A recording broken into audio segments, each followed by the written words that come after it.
নমস্কার বন্ধুরা, রন্ধনিকা 48 চ্যানেলে আপনাদের সবাইকে স্বাগত জানাই। আজকে আপনাদের ঘরোয়া পদ্ধতিতে নিরামিষ ডিম ছাড়া স্পঞ্জি কেক আপনাদেরকে করে দেখাবো। আপনাদেরকে যেভাবে দেখাবো সেইভাবে যদি আপনারা এই কেকটা তৈরি করেন তাহলে খুব নরম হবে আর খেতেও খুব সুন্দর হবে।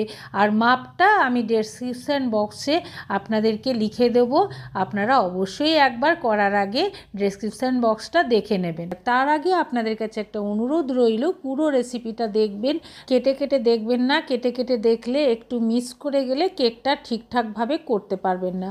আগেই আপনারা দেখতে পেলেন যে প্রথমে চিনিটা একটা মিক্সি জারের ভেতর নিয়ে ঢাকা লাগিয়ে গুঁড়ো করে নিলাম। গুঁড়ো হয়ে গেলে এই কাপ মেপে 1 কাপ চিনি দিয়ে দিলাম, আর এই কাপ মেপেই 1 কাপ দই দিয়ে দেবো।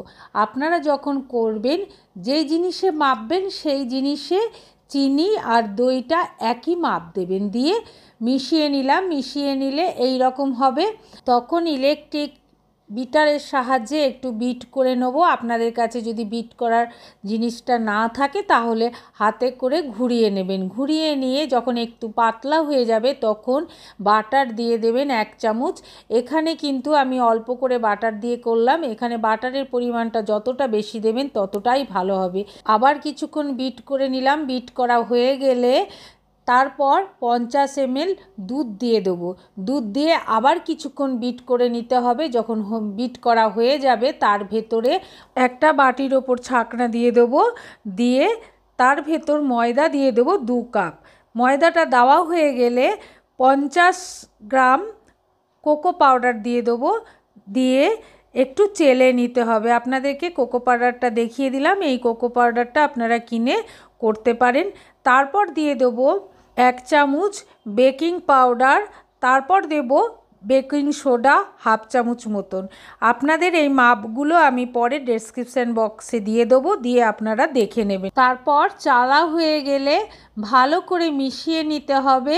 মিশিয়ে নিয়ে যখন এই রকম হয়ে আসবে তখন মোটামুটি রেডি হয়ে যাবে। কিছুক্ষণের জন্য রেখে দেবো। রাখা হয়ে গেলে একটা কাগজ নিয়ে নিতে হবে। কাগজ নিয়ে কেক তৈরি করার যে বাটিগুলো থাকে সেই বাটিগুলো মেপে দাগ দিয়ে নিতে হবে। দাগ দিয়ে নিলাম। নিয়ে এবার কাঁচির সাহায্যে কাগজটাকে কেটে নেব। কাটা হয়ে গেলে বাটিটাকে উল্টে নিয়ে তার ভেতর তেল ব্রাশ করে দেবো। সব দিকেই ভালো করে তেলটা ব্রাশ করে দিতে হবে। সাইডে নিচে ভালো করে তেলটা লাগিয়ে দেওয়া হয়ে গেলে যে কাগজটা কেটেছিলাম সেই কাগজটা বাটির ভেতর বসিয়ে দিয়ে তার ওপর তেল ব্রাশ করে দেবো। তেল ব্রাশ করা হয়ে গেলে যে ব্যাটারটা কেক করার জন্য রেডি করে রেখেছিলাম সেই ব্যাটারটা ওই কেক করার জায়গার ভেতর ঢেলে দিতে হবে। এইভাবে সব ব্যাটারটা ঢালা হয়ে গেলে বাটিটা ধরে ঝাঁকিয়ে দিতে হবে।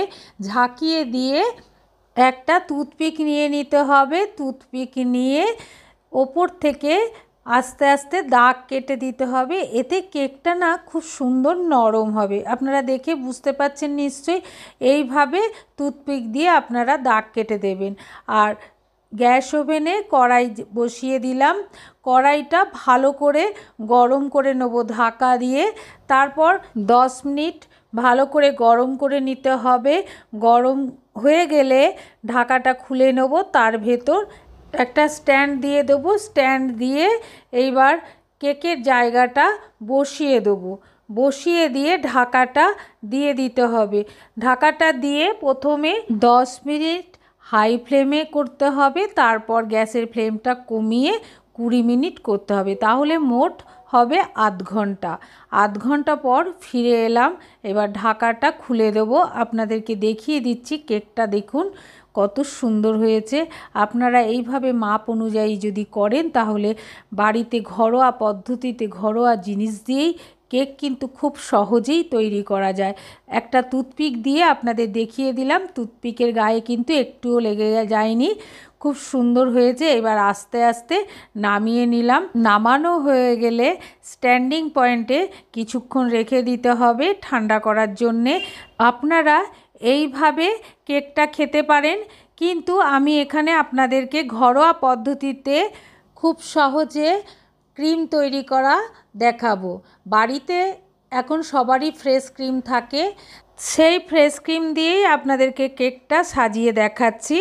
তা ফ্রেশ ক্রিমটা প্রথমে খুলে নেব, খুলে নিয়ে পাতলা যেই ওপর দিকে অংশটা থাকে সেই অংশটা প্রথমে আপনারা আলাদা করে নেবেন, তারপর পুরো দিকটা আপনারা নেবেন।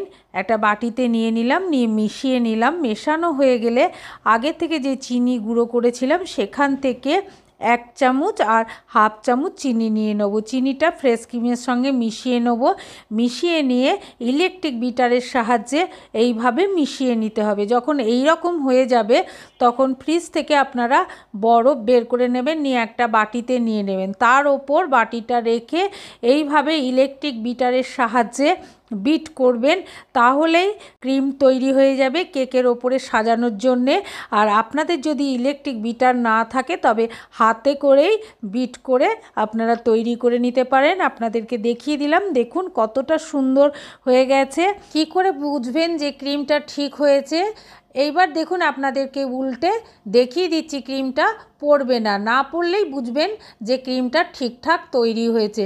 আর ক্রিমটা কিন্তু সবসময় বরফের ওপর রেখেই আপনারা বিট করবেন। আপনাদেরকে উল্টে দেখিয়ে দিচ্ছি, দেখুন ক্রিমটা কিন্তু একটুও পড়ছে না।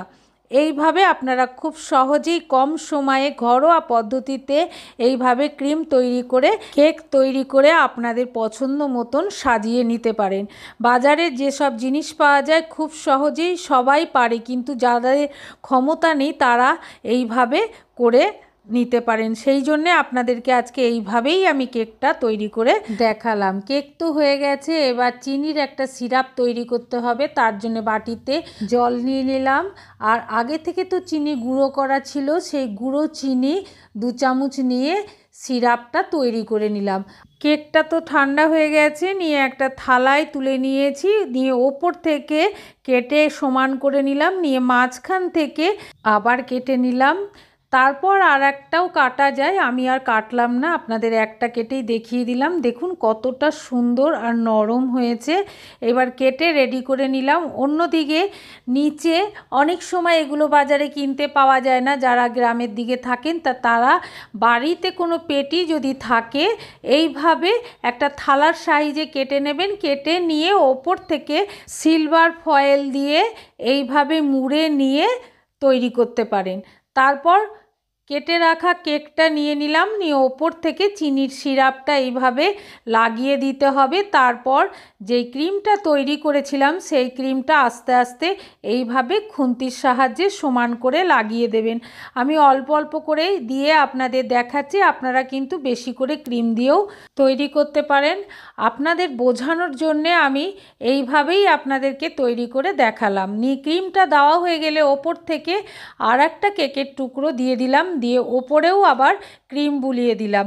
এটা যদি আপনারা আরও একটা পার্ট করেন ঠিক একইভাবে আপনাদের যেভাবে দেখালাম, প্রথমে কেক দেবেন, তারপরে ক্রিম দেবেন, তারপর কেকে অবশ্যই সিরাপটা লাগিয়ে নেবেন, লাগিয়ে নিয়ে আবার কেকের পিসটা দিয়ে দেবেন, দিয়ে আবার ক্রিম দিয়ে পুরো কেকটার ওপর এইভাবে ঘুরিয়ে ঘুরিয়ে ক্রিম দিয়ে দেবেন, দিয়ে কিছুক্ষণ রেখে দিতে হবে স্ট্যান্ডিং পয়েন্টে।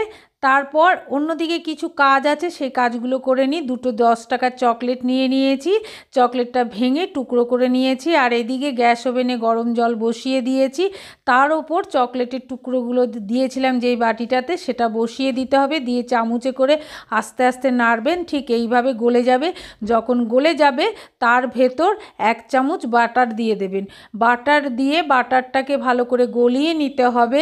বাটারটা গলতে গলতে তার মাঝখানে আগে যে লিকুইড ক্রিম আপনাদের বলেছিলাম তুলে রাখতে, সেই লিকুইড ক্রিম 2 চামচ এখানে দিয়ে দেবেন, দিয়ে নেড়ে নেবেন। নেড়ে নিয়ে ঠিক এই পর্যায়ে যখন হবে তখন আস্তে আস্তে নামিয়ে নেবেন।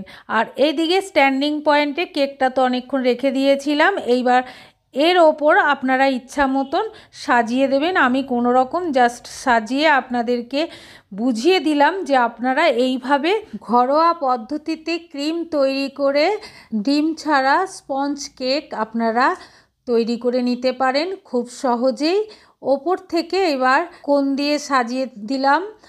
আপনাদের যদি ভালো লাগে তাহলে সাবস্ক্রাইব করে নোটিফিকেশানটা অন করে রাখবেন, যখনই কোনো ভিডিও ফেলা হবে তাহলে সবার আগে আপনাদের কাছে পৌঁছে যাবে। আর ছোট্ট করে একটা লাইক করে শেয়ার করে দেবেন। অবশ্যই কমেন্ট করে জানাবেন, কমেন্ট করলে উৎসাহ অনেক বেড়ে যায়। আপনারা সবাই ভালো থাকবেন, সুস্থ থাকবেন, সাবধানে থাকবেন। বড়দিনে সবাই আপনারা আনন্দ করবেন বাড়ির সবাইকে নিয়ে। পরে আবার আপনাদের সঙ্গে নতুন একটা রেসিপি নিয়ে দেখা হবে।